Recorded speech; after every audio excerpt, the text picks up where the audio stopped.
Well, it's that time of the year again. The iPhone upgrade program has delivered the iPhone 14 Pro Max. Just delivered tonight by UPS. Looking forward to trying out what it has. There's quite a few new features, nothing major. If you look at just the phone itself, it looks like the same phone as last year, but it does have some upgraded features and some new options that didn't exist before. So we'll try them out and see how they look and try to update that information on the channel. Still went with my standard space black or space gray, whatever they called it this year. I think it's space black. The camera has been upgraded to a 48 megapixel camera this year, and it has a 65% larger sensor than it did, which is supposedly just as important as the pixel count. So it'll be interesting to try out the camera and see how the photos look. The screen is a 6.7 inch, which even though it's the same size, they claim it's a little bit larger. Maybe the bezels are smaller. This year they include the dynamic island to try and hide the notch, and the always on display so you can see the clock without having to touch the screen to turn it on. So that seems like a nice feature. I hardly ever use it on my watch, so I'm not sure how useful it'll be on the phone. I'll try it out. We'll see what happens. Startup is pretty quick. This year they've got the A16 Bionic, an upgrade from last year, and I'd say it seems a little snappier to boot, just a few seconds.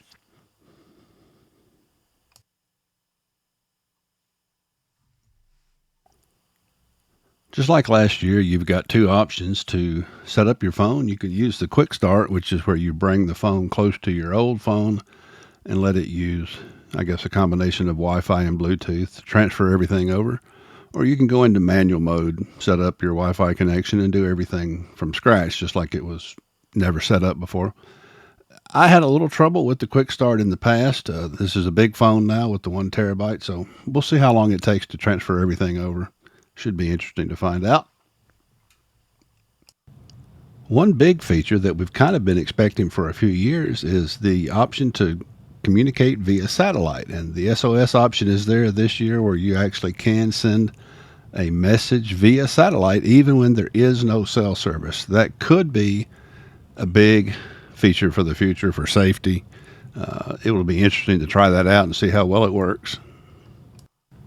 And of course, Apple started a few years ago reducing the item count for what's in the box. There is no power adapter in the box, so the box is slim again this year. You get a cable, a USB lightning cable, still lightning after all these years, not USB-C. You get an instruction card, designed by Apple in California. You get an Apple sticker, and traditionally you would get a SIM tool, but there is no SIM tool this year because this year the iPhone 14 Pro Max US version uses eSIM exclusively. In the past, you had an option to use a physical SIM and an eSIM. This year it's all eSIM, so there is no physical SIM card to plug in. I've used the eSIM for my secondary line for a couple of years, and that works well. I anticipate this will work well as well. That's a quick overview of what the iPhone 14 Pro Max has this year. Appreciate you watching. Come back and check out the reviews.